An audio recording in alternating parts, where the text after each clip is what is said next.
دین کی کوئی مخالفت کرے گا اللہ کی قسم چھوڑیں گے نہیں ہم اس کو۔ آپ کو اس پر تو جوش آیا، آپ کو اس پر کیوں جوش نہیں آیا؟ مولانا طارق جمیل ہمارے سر کے تاج تھے، اب شاید نہیں رہے۔ لگی زلیخا نے تہمت لگائی، اور پھر جب وہ عورتوں میں بھی بات پھیل گئی کہ مجرم تو یوسف نہیں، مجرم تو زلیخا ہے، تو تھوڑی بدنامی ہونے لگی، تو انہوں نے یوسف علیہ السلام کو گدھے پہ بٹھا کے منہ کالا کر کے پورے شہر میں چکر لگوایا اور پیچھے اعلان کروایا ھذا جزاء من اراد بسیدہ سوء، جو اپنے آقا سے برائی کرے اس کی یہ جزا ہے۔ یہ بازار میں نبی ابن نبی ابن نبی ابن نبی گدھے پر پھرایا جا رہا، پھر جیل۔ یاد رکھو ہمارے سر، میں نے جتنا اس کو سپورٹ کیا ہے، وہ ایک خطیب ہے، وہ ایک خطیب ہے، وہ کوئی مستند عالم نہیں ہے، وہ خطیب ہے صرف۔ اور غیر مقلدین نے، دوسرے لوگوں نے، آج پتہ کرو اس سے، اس کی جتنی مخالفت کی یہ چھپا رہا، اور فرق باطلہ کو اس کی طرف سے خدا کی قسم میں نے جواب دیا، میں نے جواب دیا۔ تبلیغی جماعت مولانا طارق جمیل کی نہیں ہے، مولانا خورشید کی بھی نہیں ہے، نظر الرحمان کی بھی نہیں ہے، یہ علماء دیوبند کی جماعت ہے۔ غیر میں آپ سے عرض کر رہا تھا، مولانا سے ہمارا اختلاف رہا ہے، مولانا ہمارے قیمتی ساتھی تھا، لیکن تھوڑا سا اعلان کر دے کہ جیسے یوسف علیہ السلام کے بارے میں نے پھر بھی ہاتھ ہلکا رکھا۔ مولانا کے خلاف کتابیں لکھی گئیں، القول الجلیل فی کفر طارق جمیل، سن لے، القول الجلیل، میں نے اس پہ دستخط نہیں کیا، میں نے خود مولانا کو کہا توبہ کر لے، شاید اللہ توبہ کی توفیق۔ مذاق ہمارے بہت اچھے دوست ہیں، کلمۃ الہادی الی سواء السبیل کتابیں لکھی گئی مولانا کے خلاف۔ آپ کو معلوم ہوگا، آپ میں سے مسلمانوں میں سے کسی نے یہ کیوں نہیں کہا جب انہوں نے پوری امت مسلمہ کے خلاف کہا یوسف علیہ السلام کا منہ کالا کر کے گدھے پر بٹھایا گیا تھا؟ خدا کی قسم سوائے یہودیوں کی روایت کے اس کا نام ہی نہیں ہے۔ آج معافی کیوں نہیں مانگتا؟ آج معافی مانگے، میں پوری دنیا کے سامنے اس کے پاؤں پہ جا کر کے پڑوں گا، ورنہ بریلوی سے پتا کر لے، جماعت اسلامی سے پتا کرے، اہل حدیث سے پتا کرے، دیوبندیوں سے پتا کرے، تبلیغی اکابرین سے معلوم کر لے، کس مسلمان نے لکھا؟ یہودیوں کی ایک روایت تھی، میں نے حضرت کو یہاں بھی لکھ کر کے دیا، یہاں اس میں کئی دفعہ اس کو سمجھایا کہ اللہ کے لیے کچی باتیں نہ کرو، قرآن بھی دیکھا کرو اور حدیث دیکھا کرو۔ اس کی کوشش یہ ہوتی ہے کہ کچی باتیں بیان کرنا۔ مولانا ہمارے سر کے تاج تھے، انسان سے غلطی ہو جاتی ہے، معافی مانگے یوسف علیہ السلام سے، معافی مانگے، اور نہیں تو پھر آپ مجھ سے گلہ نہ کر لے، میں اپنے رب کو راضی کر سکتا ہوں، آپ کو ناراض کر سکتا ہوں۔ یہ نیٹ پر موجود ہے، یہ لاکھوں انسانوں، پھر بھی سعودیہ کے علماء نے کافر قرار دیا، میں نے کافر نہیں کہا۔ آپ سعودیہ کے علماء کے بالکل موجود ہیں، انہوں نے کافر تک بھی قرار دیا کہ یوسف علیہ السلام کی توہین کیوں کی اس طرح۔ لکھا ہے کہ منظور مینگل نے طارق جلیل کو بہت کچھ کہا ہے، کیا علماء ایک دوسرے کو ایسے کہ جواب دیے کہ طارق جمیل عالم نہیں ہے، وہ علماء کا بدترین دشمن، دین کا ایک مکار فریبی، تبلیغ کا وجود دنیا سے ختم کرنے والا ایک زہریلا سانپ ہے۔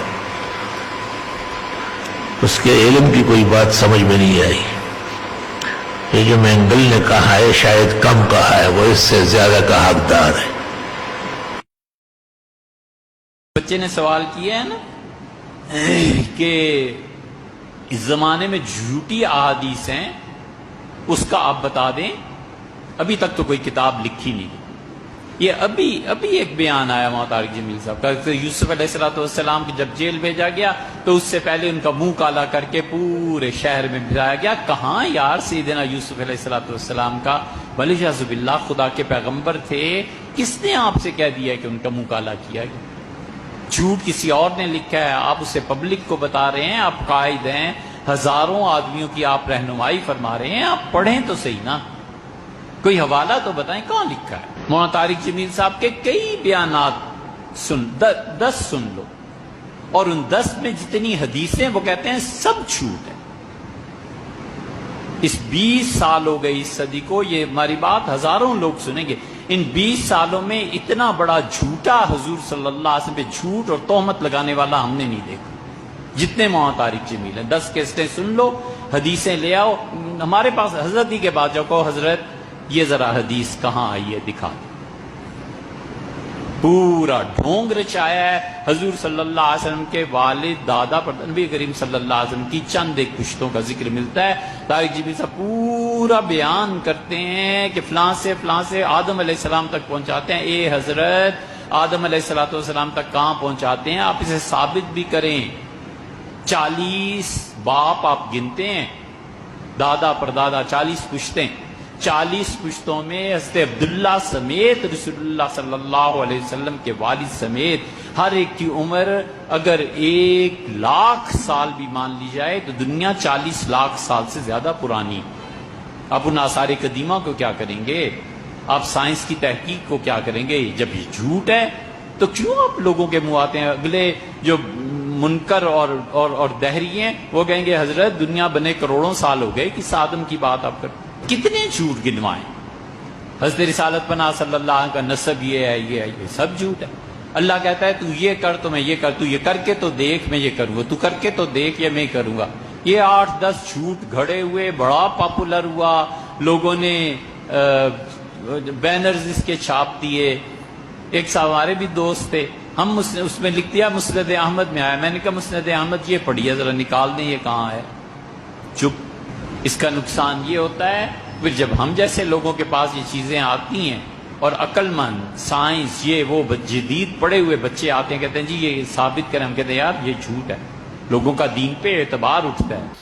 طارق جمیل کی اس زمانے میں تقریر سننا گناہ سے خالی نہیں ہے، کیونکہ اس کی تقریر جادہ حق سے ہٹی ہوئی ہے، اہل سنت والجماعت کے خلاف رفض اور بے دینوں کی باتیں کر رہا ہے، اس لیے اس سے پرہیز مناسب ہے۔ کہتے ہیں کہ ایک مولوی صاحب تقریر فرما رہے تھے، انہوں نے کہا کہ حضرت یوسف علیہ السلام کو جیل میں ڈالنے سے پہلے نعوذ باللہ ان کا منہ کالا کیا گیا، گدے پہ بٹھایا گیا، شہر کے چکر لگوائے گئے، نعوذ باللہ ثم نعوذ باللہ، لا حول ولا قوت الا باللہ العلی العظیم۔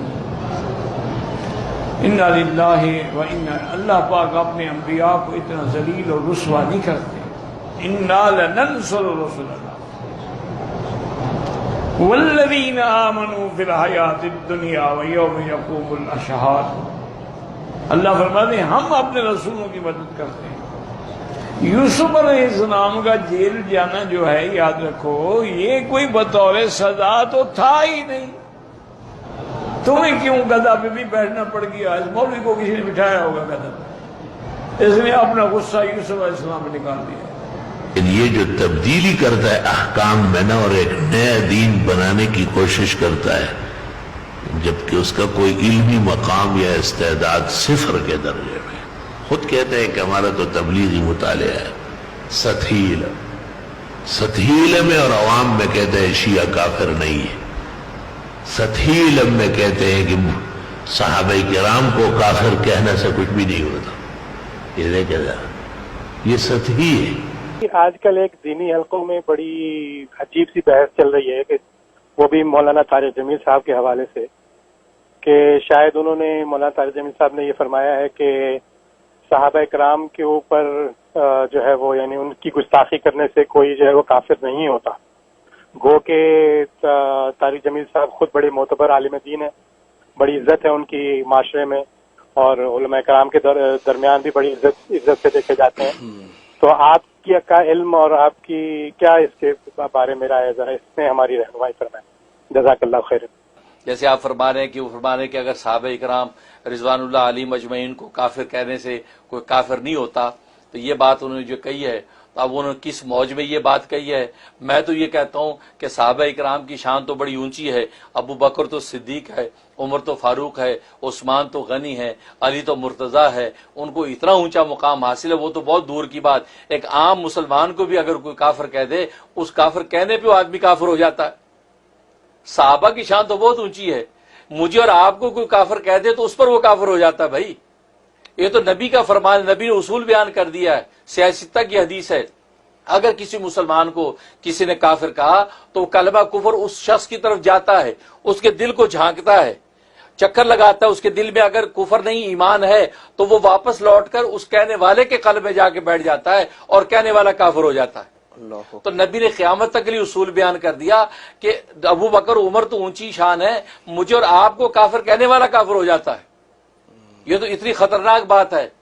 اور جبکہ صحابہ کرام رضوان، اور پھر میرے اور آپ کی ایمان کی ضمانت قرآن نے نہیں دی، صحابہ کرام رضوان اللہ علیہم اجمعین کے ایمان کی ضمانت تو قرآن نے دی ہے، بلکہ نہ صرف ایمان کی ضمانت دی ہے بلکہ ایمان کا معیار کو سوٹی قرار دیا، اور فرمایا فَإِنْ آمَنُوا بِمِثْلِ مَا آمَنْتُمْ بِهِ، اگر یہ لوگ ایمان لے آئیں جیسے اے صحابہ تم ایمان لائے ہو فَقَدْ اهْتَدَوْا، تو یہ لوگ ہدایت پا جائیں گے۔ تو گویا کہ ان کی ہدایت کی ضمانت دے دی، تو صحابہ کے ایمان کو تو ساری انسانیت کے ایمان کے لیے کسوٹی اور معیار قرار دے دیا ہے۔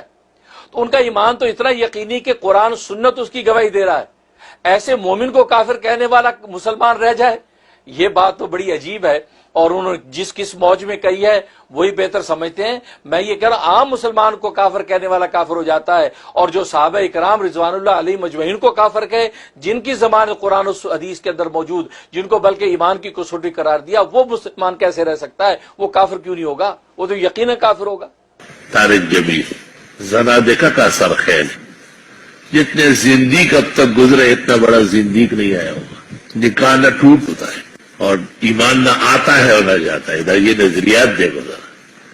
اور میرا کو بیٹی بنایا، میرا نے ہر شہر میں ایک شادی کی، خاوند کے ہوتے ہوئے دوسری شادی ہوتا۔ رواؤ طارق جمیل نسلاً و اصلاً خود وہی ہے جیسے میرا ہے، یہ بھی وہی چیز ہے، صرف سر ٹھگی کا امامہ اور چہرے پہ ٹھگی کا داڑھی۔ یہ تبلیغیوں کو شکار کرنے کا حوالہ ہے، نہ ہی سمجھ۔ بعض باتیں اس کی بہت دکھ کی ہے۔ تو کہتے ہیں قرآن مجید میں ہدایت نہیں، ہدایت تبلیغ لے لے پہلے میں۔ ایسا واضح توہین شاید کسی نے نہیں کی ہوگی۔ قرآن کہتے ہیں ہدی للمتقین، یہ کہتے ہیں قرآن میں ہدایت نہیں۔ بالکل قرآن کو اللہ کی کتاب آسمانی منزل نہیں مان رہا ہے۔ ان کی تمام باتوں سے واضح ہے کہ قرآن شریف کتاب نہیں مان رہا، اور یہ روافظ کا اثر ہے، کیونکہ روافظ بھی موجود ہے قرآن اور اس کا ظواہر اس کو غلط کیا ہے۔ جو لوگ ان کو دیندار یا عالم یا ہم کو معلومات نہیں ہے غریبوں کو، ہر جگہ وہ یہ بیان نہیں کرتا۔ ایک بیان یہ ہے کہ مولانا مودودی احمد رضا خان ارکان اسلام میں سے، اور ایک بیان یہ ہے کہ اگر یہ حضرات نہ ہوتے تو علماء دیوبند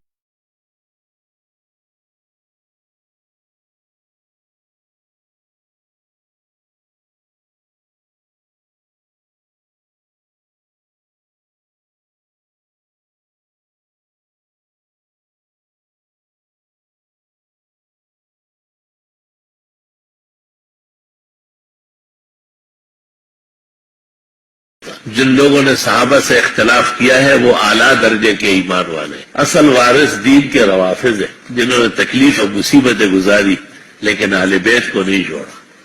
یہ گلگت میں تقریر کی اور تمام باتوں کی تصدیق کی، کسی ایک بات کا بھی نہیں کہتے یہ کہا ہے میں نے۔ علماء دین شر سے پہلے واقف نہیں ہوتے، جب اس کی جڑیں لگ جاتی ہے، شاخیں نکل آتی ہے، پورا جھنڈ بن جاتا ہے، پھر کیا ہوتا ہے؟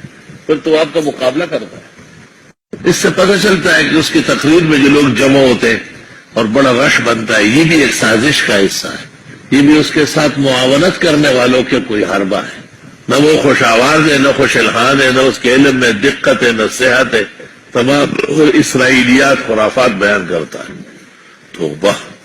تو یہ کمزوریوں میں تو سب میں ہو سکتی ہے، لیکن ایک سازش کے تحت قرآن و سنت کے خلاف ایک مہم چل رہی ہے۔ وہ میڈیا اور ٹیلی ویژن وہ کم ہے، یہ بہت زیادہ ہے۔ آپ دیکھیں 2-3 سال میں ایک دفعہ اس کو ممبر کو ایوانڈ میں بٹھا لیتے ہیں کہ یہ بٹھاتے کیوں؟ وہ تو توبہ کی ہے، کب توبہ کی؟ توبہ ہو ہی نہیں سکتی اس کی۔ اس نے خود کہا ہے یہ تو میرا مشن ہے، جن مسائل کو علماء بیان نہیں کرتے میں بیان کرتا ہوں۔ سب سے پہلے ایک قاری صاحب ہے وہاں سرگودا میں، وہ تشریف لاتے ہیں کبھی کبھی، اس نے مجھے کیسٹ سنایا۔ تو جب میں نے یہ باتیں سنی بڑی حیرت کی میں نے کہ وہ کہتے ہیں قرآن شریف میں یا سیرت النبی میں یا مغازی کے اندر ہدایت نہیں ہے، ہدایت کے دین سے نکل کر بنی اسرائیل میں جانا پڑے گا۔ تو میں بڑا حیران ہوا۔ محمد انور شاہ کو میں نے بلایا، اس کو سنایا تو اس نے کہا کہ چونکہ وہ دین کا بہت بڑا داعی ہے نا تو بے دین لوگ ان کو نہیں چلنے دے رہے، اور اس نے پھول آن کیا. معلوم ہوتا ہے کہ محمد انور شاہ کا ان سے رابطہ تھا، تو اس نے پھول اٹھایا کہ ابو سے بات کریں.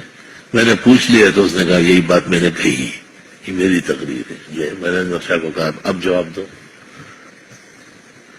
اسی طرح وہ مودودی اور احمد رضا کو جو ارکان اسلام کا ہے وہ بھی کہا بس ایک طریقہ ہے، کیا کرو مجبور ہو جاتا. یہ طریقہ ہے، جب آپ کہیں گے تو کہیں گے بس ختم ہو گیا، آپ نے غلط. بالکل ختم نہیں، وہ اس پر پورا ڈٹا ہوا ہے. اس کے بعد امریکہ نے ایک جگہ یہ بیان کیا تو گلگت میں سالانہ اجتماع کے اخیر میں شیعہ ملنے آئے تو ان کو دیکھ کے لوگوں کو کہا آپ یہ نہ سمجھے کہ یہ کون ہے، یہ اس دین کے اصل وارث آ گئے. لیکن پوری تقریر کو جو ہے نا شکار، وہ صرف شکار کے لیے، اصل جملہ اس کا یہ ہے کہ یہ اس دین کے اصل وارث لوگ یہ آ گئے.